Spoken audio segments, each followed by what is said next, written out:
Hello আসসালামু আলাইকুম guys. আজকে নিয়ে আসলাম Dareu A87 V2 alpha mechanical কিবোর্ডের রিভিউ নিয়ে। কিছুদিন আগে আমি এই কিবোর্ডটির আনবক্সিং ভিডিও করেছিলাম। তারপর থেকে অনেকেই আপনারা আমাকে রিকোয়েস্ট করছেন কিবোর্ডটির ফুল ভিডিও নিয়ে আসতে। 10-15 দিন ব্যবহারের পর নিয়ে আসলাম আজকে ফুল review.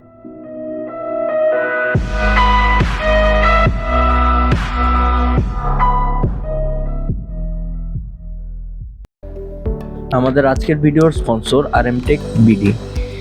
Mechanical keyboard, mouse, headphone এবং স্মার্টফোন সহ অন্যান্য পিসি পেরিফেরাল ডিভাইসেস কিনতে যোগাযোগ করতে পারেন RMTech BD ফেসবুক পেজে, অথবা ফিজিক্যালি ওনাদের শপে গিয়েও কিনতে পারেন যে কোনো ডিভাইস। আমি ওনাদের শপের অ্যাড্রেস ডিসক্রিপশন বক্সে দিয়ে দিচ্ছি।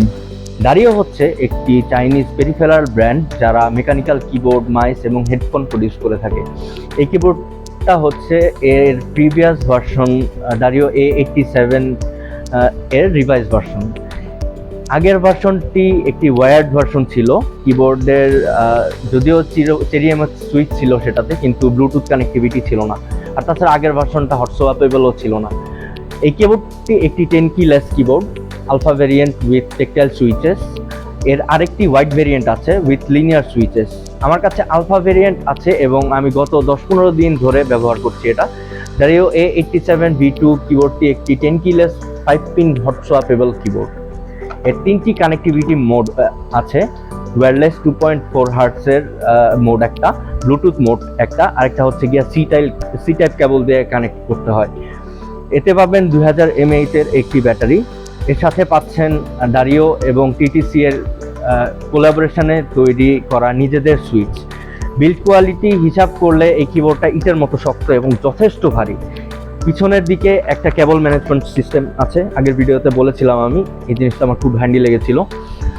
আর পিছনে হচ্ছে গিয়ে ডঙ্গল রাখার একটি স্লট আছে, আর রাবার ফিড আছে সামনে পিছে সমান করে রাখার জন্য, আর ইন্টিগ্রেটেড স্ট্যান্ড আছে অ্যাঙ্গেল ইউজের জন্য। সবচেয়ে ইম্পর্টেন্ট যে ব্যাপারটা আমার ভালো লেগেছে সেটা হচ্ছে গিয়ে ডিটাচেবল ম্যাগনেটিক ফ্রেম। এই কিবোর্ডটার একদম লুকই চেঞ্জ করে দেয় এই ফ্রেমটা। আর এই ফ্রেমটা কিন্তু ম্যাগনেটিক। সুইচগুলো তৈরি হয়েছে Dareuর নতুন XTTC এর টেকটাইল স্টাইলে। মজার ব্যাপার হচ্ছে সুইচগুলোর অ্যাকচুয়েশন ফোর্স লাগে মাত্র 40G, যার ফলে সুইচগুলো খুবই লাইট হয়ে থাকে। আর প্রতিটা সুইচের লাইফ স্প্যান হচ্ছে গিয়ে 80 মিলিয়ন কিস্ট্রোক। এবার কিক্যাপ নিয়ে কিছু কথা বলি। কিক্যাপগুলো হচ্ছে ডাবল শট পিভিটি। কিবোর্ডটায় 8GB লাইট আছে, তবে 8GB লাইটগুলোর সাদা ভ্যারিয়েন্টটাতে বেশ ফুটে ওঠে।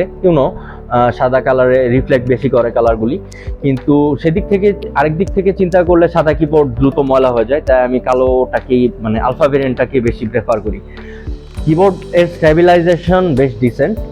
আর স্ট্যাবিলাইজারগুলো ফ্যাক্টরি থেকে ক্লিপড, টিউনড এবং প্রিলুবড হয়ে আসে। তারপর আপনার ইচ্ছা করলে হলি মোড এবং ব্যান্ডেড মোড নিয়ে চিন্তা করতে পারেন, অথবা এক্সট্রা লুব্রিকেশনও করতে পারেন। কিবোর্ডের ফুল পটেনশিয়াল ইউজ করতে পারবেন যদি আপনি ভালোভাবে একটা মড করে নেন। তবে আমার মতো ব্যস্ত মানুষের জন্য মডিংটা খুব সময় সাপেক্ষ ব্যাপার, তাই আমি নর্মালি ইউজ করে থাকি। কিবোর্ডটার দাম তো আগেই বলে রেখেছিলাম। কিবোর্ডটা আমার কাছে রেখেছিল হচ্ছে গিয়ে 7800। আর এই মোটামুটি ইউজ করছি, আমার কাছে বেশ কমফোর্টেবল লাগছে ইউজ করে। আমার অবশ্য খুব বেশি ইউজ করা হয় না, গেম টেম হালকা পাতলা খেলা হয়, প্রোগ্রামিং করা হয় টুকটাক, আর এমনিতে আমার কন্টেন্ট রাইটিং বিজনেসের জন্য হালকা পাতলা টাইপিং করা হয়। এছাড়া তেমন কোনো ইউজ নেই। তবে আমার মতে হেভি ইউজার যারা আছেন তাদের জন্য এই কিবোর্ডটা একটা ভালো কিবোর্ড। আমার মতো যারা মিড লেভেল ইউজার আছেন তাদের জন্য এর চেয়ে কম দাম দিয়েও আপনারা ইচ্ছা করলে কিনতে পারেন। তবে আমার কাছে কিবোর্ডটা খুবই ভালো লেগেছে। 8GB কালার লাইটের কম্বিনেশনগুলা, FN দিয়ে F6 থেকে F10 পর্যন্ত মেবি এটার বিভিন্ন কালার ডিজাইন আছে। আর FN দিয়ে এই ব্র্যাকেট সুইচগুলা টিপলে হচ্ছে গিয়া ডিজাইনগুলো চেঞ্জ হয়। আর আরেকটা ব্যাপার, যে সফটওয়্যারটা আছে সফটওয়্যারটা দিয়ে কিন্তু আপনারা ভিজুয়ালাইজেশন করতে পারবেন। ভিজুয়ালাইজেশনের ভিডিওটা হচ্ছে গিয়ে আমি ডেসক্রিপশনে লিঙ্ক দিয়ে দিব।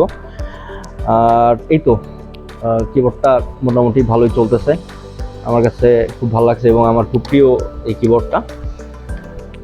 নিয়ে আসলাম তো ভিডিওটা আপনাদের জন্য। সো এখন আপনাদের কাজ হচ্ছে যদি আপনারা একটু লাইক, কমেন্ট, সাবস্ক্রাইব করে আমাদের সাথে থাকেন। তাহলে খুব বাধিত হব। থ্যাংক ইউ, দেখা হবে নেক্সট ভিডিওতে।